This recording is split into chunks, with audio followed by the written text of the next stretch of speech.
और पटना के veterinary ground में 24 जनवरी को होने वाली जेडीयू की रैली स्थगित कर दी गई है। कर्पूरी जयंती के मौके पर यह रैली प्रस्तावित की गई थी, लेकिन अब इसे स्थगित कर दिया गया है। पार्टी के प्रदेश अध्यक्ष उमेश कुशवाहा ने कहा है कि लोगों की राय और मुख्यमंत्री के निर्देश पर यह फैसला लिया गया है। रैली को स्थगित करने के पीछे ठंड को बड़ी वजह बताया जा रहा है और ऐसे में अब शताब्दी समारोह हर जिले में आयोजित होगा और सभी विधानसभा क्षेत्रों में कर्पूरी चर्चा लगातार जारी रहेगी।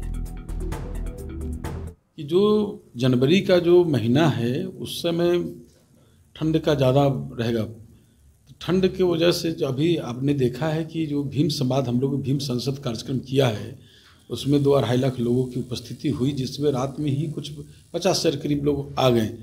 तो उनके रखने में हम लोग को काफ़ी कठिनाई हो रही थी। तो ठंड के लेकर हम लोगों ने व्यापक रूप से सभी जिला में ही करने का आयोजन करने का हम लोगों ने निर्देश दिया है कि सभी जिला में ही उसको व्यापक रूप से जो है जनशताब्दी समारोह मनाया जाएगा। खबर नवादा से, जहां मां भारती के वीर सपूत चंदन कुमार पूरे सैन्य सम्मान के साथ अंतिम संस्कार उनका किया गया। शहीद चंदन कुमार के पैतृक घर वारसलीगंज के नारू मुरार गांव में हजारों की संख्या में लोगों की भीड़ एकत्रित हुई और लोगों ने नम आंखों से शहीद चंदन को विदाई दी है। गांव के ही शमशान घाट में पूरे सम्मान के साथ आज उनका अंतिम संस्कार किया गया। छोटे भाई अभिनंदन ने उन्हें मुखाग्नि दी और इसी दौरान लोगों का जन सैलाब उमड़ पड़ा। अपने सपूत को अंतिम विदाई देने के लिए लोग घंटों इंतजार करते नजर आए। पैतृक घर नारू मुरार में जैसे ही उनका शव पहुंचा, पूरा माहौल गमगीन हो गया और सभी की आंखें नम हो गई। सेना के अधिकारियों ने उनके पिता को तिरंगा झंडा सौंपा और बंदूक की सलामी देते हुए उन्हें अंतिम सलामी दी। अंतिम संस्कार के वक्त लोगों की आंखें एक तरफ नम थी तो दूसरी ओर सभी को फख्र था कि आज उनके गांव का बेटा मां भारती की सेवा करते वीर गति को प्राप्त हुआ है।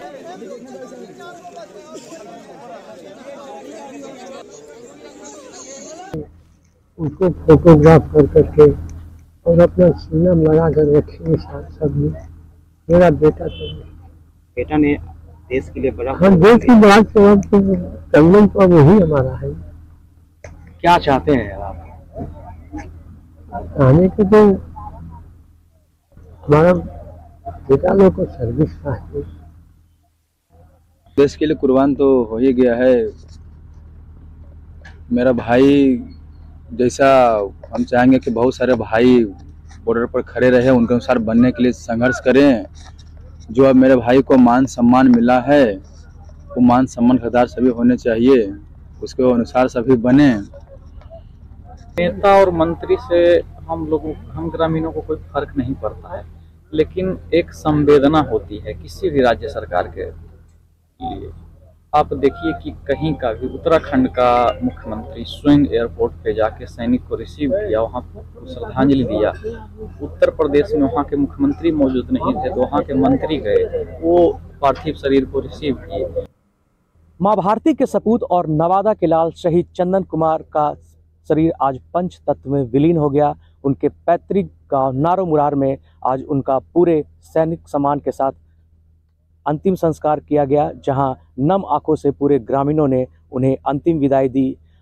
जहां एक ओर उनके परिवार वाले और गांव वाले को फक्र था कि वो लोहा लेते हुए उन्होंने आतंकियों को धूल चटाते हुए वीरगति को प्राप्त किया और मां भारती की सर्वोच्च सेवा करते हुए वीरगति को प्राप्त हुए। कहीं न कहीं लोगों के लिए ये फख्र की बात थी, साथ ही साथ लोगों के आंखें भी नम थी और कहीं न कहीं लोगों के मन में एक आक्रोश था कि पाकिस्तान ने एक बार फिर से कायराना तरीके से इनका संहार किया और भारत के 4 सपूत जो है वो वीर गति को प्राप्त हुए।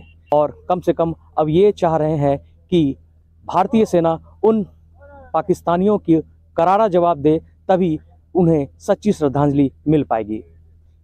नवादा से न्यूज़ 18 के लिए अनिल विशाल।